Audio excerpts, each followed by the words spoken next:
नमस्कार, आप देख रहे हैं न्यूज़ 18 का डिजिटल प्लेटफॉर्म और मैं हूं आपके साथ सृष्टि शेखर। मध्य पूर्व में जारी ईरान अमेरिका संघर्ष ने सिर्फ युद्ध के हालात ही नहीं बदले बल्कि मुस्लिम दुनिया की राजनीति पर भी कई बड़े सवाल खड़े कर दिए हैं। करीब 23 दिनों तक चले संघर्ष में ईरान ने अमेरिका और उसके सहयोगियों के सामने डटकर मुकाबला किया, लेकिन सबसे बड़ी बात यह रही कि किसी भी मुस्लिम देश ने खुलकर ईरान का समर्थन नहीं किया।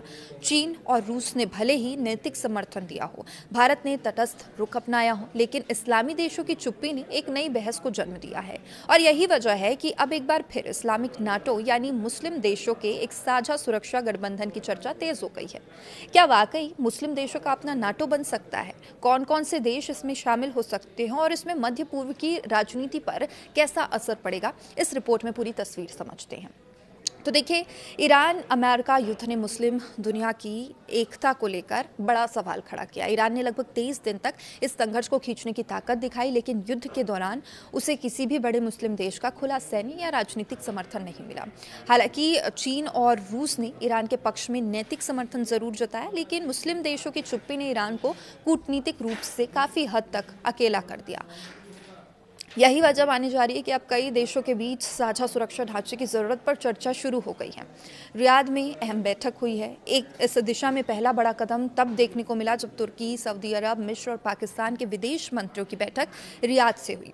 ये बैठक इस एक इस्लामिक देशों के शिखर सम्मेलन के दौरान आयोजित की गई, जहां इन देशों ने क्षेत्रीय सुरक्षा सहयोग को मजबूत करने के तरीकों पर चर्चा की। बताया जा रहा है कि पिछले एक साल से तुर्की, पाकिस्तान और सऊदी अरब एक साझा सुरक्षा समझौते की संभावना पर काम कर रहे हैं।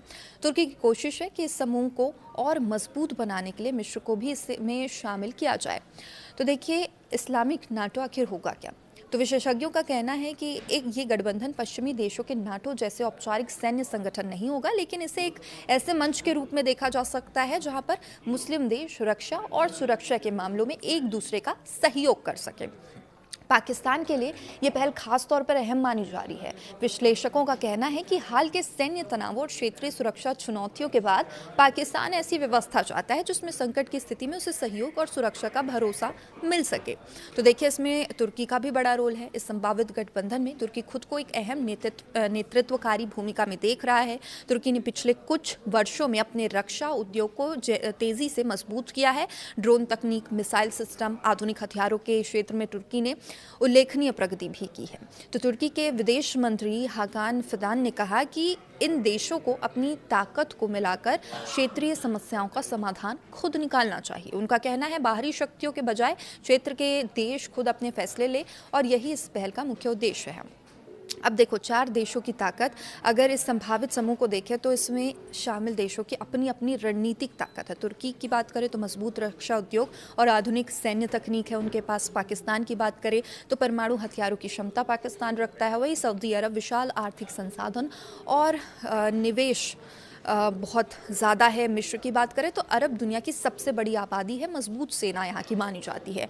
यानी अगर ये देश मिलाकर काम करे, मिलकर काम करे, तो ये समूह क्षेत्रीय राजनीति में एक बड़ा शक्ति केंद्र बन सकता है। तुर्की मिस्र सैन्य सहयोग की अगर बात करें तो हाल ही में तुर्की और मिस्र के बीच सैन्य सहयोग भी बढ़ा है। फरवरी में दोनों देशों के बीच लगभग $350 मिलियन का रक्षा समझौता हुआ, जिसमें गोला बारूद की आपूर्ति और मिस्र में उत्पादन इकाइयों की स्थापना भी शामिल है। ये समझौता भी इस बात का संकेत माना जा रहा है कि क्षेत्रीय सुरक्षा ढांचे को मजबूत करने की कोशिश अब तेज हो चुकी है। तो देखिए, इसमें ईरान युद्ध का असर क्या होगा? तो दरअसल मौजूदा भू राजनीतिक हालात ने कई देशों को सुरक्षा के नए विकल्प तलाशने पर मजबूर कर दिया। खाड़ी देशों को जहां ईरान के हमलों का खतरा महसूस हो रहा है, तो वहीं पाकिस्तान भी अपने क्षेत्रीय समीकरणों को लेकर चिंतित है। ऐसे में ये समूह एक ऐसा मंच बन सकता है जहाँ पर मुस्लिम देश आपसी सहयोग बढ़ाकर सुरक्षा चुनौतियों से मिलकर निपट सके। तो कुल मिलाकर कहा जाए तो ईरान अमेरिका युद्ध ने मध्य पूर्व की राजनीति में एक नई बहस छेड़ दी है। ये बहस सिर्फ युद्ध तक सीमित नहीं है, बल्कि इस सवाल से भी जुड़ी है कि क्या मुस्लिम देश भविष्य में अपनी सामूहिक सुरक्षा के लिए एक साझा मंच बना पाएंगे।